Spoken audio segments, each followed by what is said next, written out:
Good morning, everyone. It is Brian. It is early on a Sunday morning. It is 8:42 on a Sunday morning. I am normally not up this early on a Sunday morning, but we are thinking about going to Art in the Park if the rain holds off here.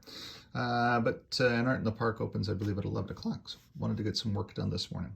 So I wanted to cover off another video about the Occidental petroleum trade that I've made and how I sold and created the covered call, and how it has become a 15.19% gain for a month. So I went into my account and I bought Occidental Petroleum at 5/13 at 64.07. So here in the spreadsheet on the 13th of May, you'll see that Occidental Petroleum was getting ready to break out. And there was a specific reason that I bought it. Notice that great big 0.072. That was massive. And the data sets were moving well from 0.8235 to 0.8281. And then the very next day it jumped to 0.8430. So it broke out. It was trading at 64.08. I went in on the close after printing this massive number. I went in on the close and I bought it for 64.07. 64.07. Knowing that, hey, I was in pretty good position to be able to be buying Oxy. It had already run from 57 to 64, so why shouldn't it continue to keep running? And now it closed on Friday at 70.29. So when I bought Oxy, I bought it at 64.07 on the 13th of May. And then as it was moving up in price, when it got to 70, which was really my target price, I had told everybody and on my Facebook page and everything, I was saying Oxy's going to 70. Oxy did. It went to 70, so when it was up to 70, I then went in and found somebody, so I created the covered call for 71 for this Friday. And I found somebody that was willing to pay me $280 for the right to be able to buy my shares of Oxy in the future if it was above $71 a share, or around in there. So right away, I got $280 into my account. So automatically a return just on the investment alone. So Oxy is now $70 a share. If it closes Friday above 71, then I get bought out of it. And I get the gain from 71. I bought it at 64.07. I sell it for 71. I get the gain of $693. So if you take 280 that I already have, plus the 693 that I could have, that's $973 on a 64.07 investment off the spreadsheet data sets, which is 15.19%. So 15.19%, and if I sell it on Friday, that is about a month. So it is a gain of 15.19% for holding Occidental Petroleum for a month.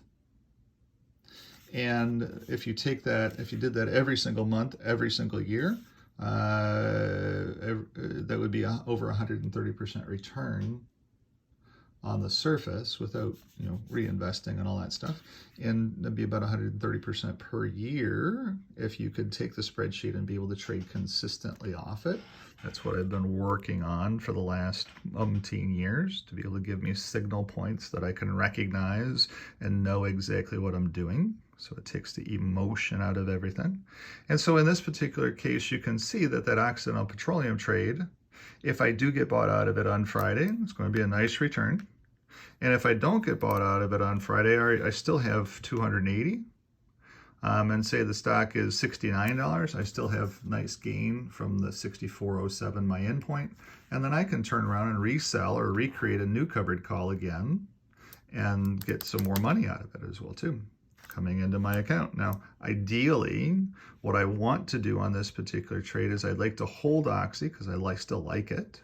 It's still holding up okay in the spreadsheet. It's not exactly the strongest in the world. I believe it's going down in price a little bit this week ahead. But the news articles on Friday were not good because Joe Biden came out again and passed a new executive order or whatever it was, stating that the Indian tribes could stop and block any oil pipeline they would like to. He's given them all of the power to be able to crush the Americans in the United States and take oil away from them. So the trend for oil is not good at all. But then also on Friday, the Russians came out and said, you know, we're going to produce more. And we're going to sell that within our relationship that we have with Saudi Arabia. And so we're going to be able to supply the market with the additional barrels. We're only down about 300,000 barrels a day now on global production, global supply. And so that should help a little bit with the concept, but it's Russian oil that's going to be coming up. And we're supposed to be avoiding Russian oil. So the Russians are simply selling their oil or transiting their oil to Saudi Arabia, who's selling it in the open market. It doesn't make any sense at all what Joe's trying to do to Russia about its oil. And unfortunately, it's just crushing everybody because the price of oil, it makes it seem so rare, but it really isn't. And so what's happening now is that's what's going on. And Joe was supposed to go over and see the Crown Prince of Saudi Arabia to sit there and say, hey, please produce more oil because I'm turning all my oil off in the United States. So please produce more to be able to avoid an economic collapse. But now the Americans were exceptionally upset about him going over to see the Crown Prince of Saudi Arabia, who's a global terrorist, and he's canceled that trip or pushed that trip back because Americans have said, no, Mr. President, we do not want you going to see a terrorist. We don't believe that we should be getting our oil from terrorist countries. And so when we can produce our own. So now he's caught over a barrel, quote unquote, and has a big political problem now because Americans are paying attention, just like Canadians are paying attention now.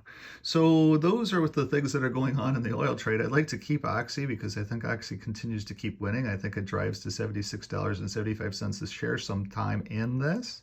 I believe its next leg up is $76.75 a share. But I also have plenty of time to be able to rebuy it if the data sets are showing me that it is weakening here a little bit. If those are true, then I always have the chance to be able to step back in and rebuy at around $69, $68 a share, depending upon what the trade shows me in the spreadsheet. So either way, it's always good to be able to accept a 15.19% gain if it comes in. Woohoo, thank you very much. And if it doesn't, then I still have this and I can still own the stock. So it's all good. I like where this trade is at. I just wanted to share that with you. If you would like to know more about the spreadsheet and about how I develop trades off of that, you can like this channel. I'm constantly posting videos about trades, about what I'm doing, and being able to show you what I feel is going on in the stock market using the spreadsheet and using data sets as well too. And they always get posted here on my YouTube channel, so subscribe. Like this site to be able to bump it up. I've got 8 subscribers so far, so maybe next week I'll be up to 10. But anyways, thanks for your help. If you have any questions about real estate, life insurance, investments here in the city of Windsor, don't hesitate to give me a call, 519-995-6145. I'm Brian. Thanks for watching.